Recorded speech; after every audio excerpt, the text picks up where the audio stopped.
Cuando una vida se apaga, todo lo que esa persona construyó, su patrimonio, sus derechos, incluso sus deudas, queda como suspendido en el aire. ¿Qué pasa con todo eso? Pues bien, fueron los romanos quienes crearon un sistema increíblemente sofisticado para resolverlo, un pilar de su derecho que, créanme, sigue sosteniendo el nuestro hoy en día, la sucesión.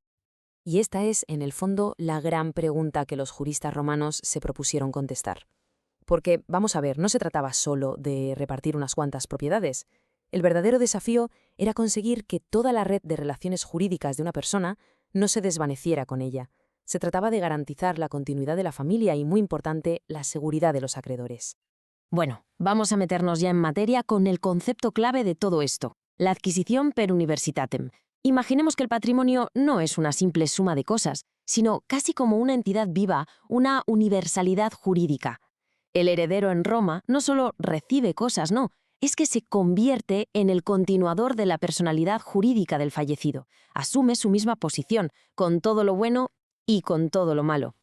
Nuestro recorrido hoy va a ser bastante claro. Primero, vamos a entender el problema y las dos grandes soluciones que encontraron, el camino del testamento y el de la ley. Después veremos cómo todo esto fue evolucionando para hacerse más justo. Y por último, cómo sigue afectándonos hoy. Ante la muerte del cabeza de familia, el pater familias, Roma solo contemplaba dos rutas posibles para el destino de su patrimonio. O se iba por un camino o se iba por el otro. Aquí no había término medio. Y aquí la tenemos, la gran bifurcación. Por un lado, la sucesión testamentaria, donde la voluntad de la persona era básicamente la ley suprema. Y por otro, la sucesión ab intestato, que significa sin testamento, donde si la persona no había dicho nada, era la ley de la ciudad la que imponía un orden súper estricto. Y ojo, un principio fundamental lo gobernaba todo. Nadie podía morir en parte testado y en parte intestado. O todo por testamento o todo por ley. No había grises. Empecemos por la vía que más poder le daba al ciudadano, el testamento. Y esto no era una simple formalidad, para nada, era una de las mayores expresiones de libertad individual que existían en Roma.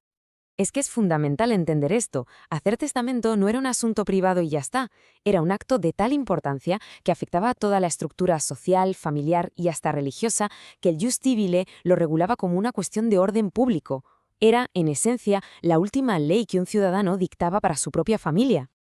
Pero cuidado, que no a todo el mundo podía dictar esa última ley. Para eso se necesitaba la llamada testamenti factio, una capacidad jurídica muy específica. No bastaba con ser ciudadano, había que tener el pleno goce de los derechos civiles para poder nombrar un sucesor. Esto nos enseña que el derecho a testar era visto más como un privilegio que como un derecho universal. A ver, para que un testamento fuera válido, debía seguir unas reglas muy estrictas. El punto más importante, el crucial, es el primero. Sin nombrar un heredero, no había testamento. Podía tener legados, donaciones, lo que fuera, pero si no se nombraba a alguien que asumiera esa universalidad, el acto era nulo. Y fijaos qué curioso el tercer punto. La idea de sucesión universal era tan potente que si alguien ponía «nombro a Ticio heredero de mi casa de campo», la ley, para salvar el testamento, simplemente ignoraba la parte de mi casa de campo, y Ticio se convertía en heredero de todo. Impresionante, ¿verdad? Y esta cita del gran jurista Ulpiano resume a la perfección el último principio. La voluntad del testador era sagrada, sí, pero también era totalmente revocable. Un testamento nuevo siempre anulaba al anterior. Daba igual lo que se hubiera dicho o prometido antes. La única voluntad que valía era la última, la expresada justo antes de ese supremo suspiro. Muy bien, pasemos ahora al segundo camino. ¿Qué ocurría si una persona moría sin haber dejado un testamento válido? Pues aquí la libertad individual se acababa y entraba en juego el orden, digamos, implacable de la ley. Esta frase, sacada de la antiquísima Ley de las 12 Tablas, nos transporta directamente a los orígenes de Roma. La regla era clarísima y no admitía discusión. Si mueres sin testamento y no tienes herederos directos, el patrimonio va para el agnado más próximo. Pero claro, la pregunta es, ¿qué es exactamente un agnado?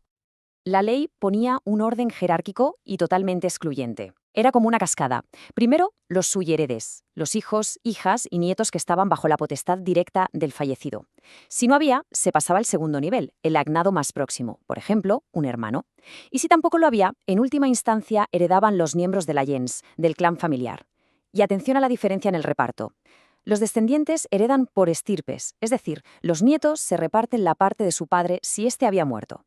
En cambio, los agnados heredan por cabezas, o sea, a partes iguales. Y aquí está la clave de bóveda para entender todo este sistema antiguo, la agnación. No era un parentesco de sangre, sino un vínculo de poder, un parentesco civil basado en estar sometido a un mismo pater familias. Y esto tenía consecuencias que hoy nos parecerían brutales. Un hijo que se había emancipado, aunque fuera de la misma sangre, quedaba totalmente fuera de la herencia. En cambio, un hijo adoptado estaba dentro. Y la línea materna, a efectos de heredar, era irrelevante. Como podemos imaginar, este sistema tan rígido creaba situaciones muy injustas. Con el paso del tiempo, la sociedad romana cambió, y el derecho, por supuesto, tuvo que adaptarse. Y la figura clave en esta increíble transformación fue el pretor. El pretor era muy listo. No podía cambiar el jus civile de un plumazo, pero sí podía ayudarlo, suplirlo o corregirlo. ¿Y cómo lo hizo? Pues a través de la bonorum possession. No es que nombrara un heredero como tal, pero sí le daba la posesión de los bienes a quien él consideraba que tenía un derecho más justo y lo protegía en los tribunales. En la práctica lo que hizo fue crear un sistema de herencia paralelo, mucho más moderno y equitativo. Y aquí, en esta tabla, se resume la revolución entera. Es un cambio de paradigma brutal. Se pasó de un sistema basado en la asignación, el poder, a uno que se fundamentaba en la cognación, es decir, en el vínculo de sangre. El pretor empezó a llamar a la herencia a parientes que el derecho civil ignoraba por completo, como el hijo emancipado o los parientes por línea femenina. Reconoció, al fin, que los lazos de sangre importaban más que las viejas estructuras de poder. Todo este complejo sistema de reglas, conflictos y evoluciones no es una simple anécdota histórica, es, ni más ni menos, que la base sobre la que se construyen nuestros modernos códigos civiles en todo lo que tiene que ver con las herencias. Es que, si lo pensamos, estos principios siguen completamente vivos hoy. La idea del heredero que lo sucede en todo, esa dualidad entre heredar con testamento o sin él, la primacía de los lazos de sangre y, sobre todo, esa tensión que nunca desaparece entre la libertad de una persona para disponer de sus bienes y la protección que la ley le da a su familia más cercana, todo esto es herencia directa de Roma. Y cerramos con la misma pregunta que está en el fondo de toda la evolución del derecho sucesorio romano, y que sigue siendo el centro del debate hoy: la lucha entre la voluntad de quien hace testamento y los derechos de los herederos forzosos, los legitimarios, no es más que la versión moderna de este dilema milenario. Una pregunta que Roma intentó responder y que cada sistema jurídico actual sigue intentando equilibrar.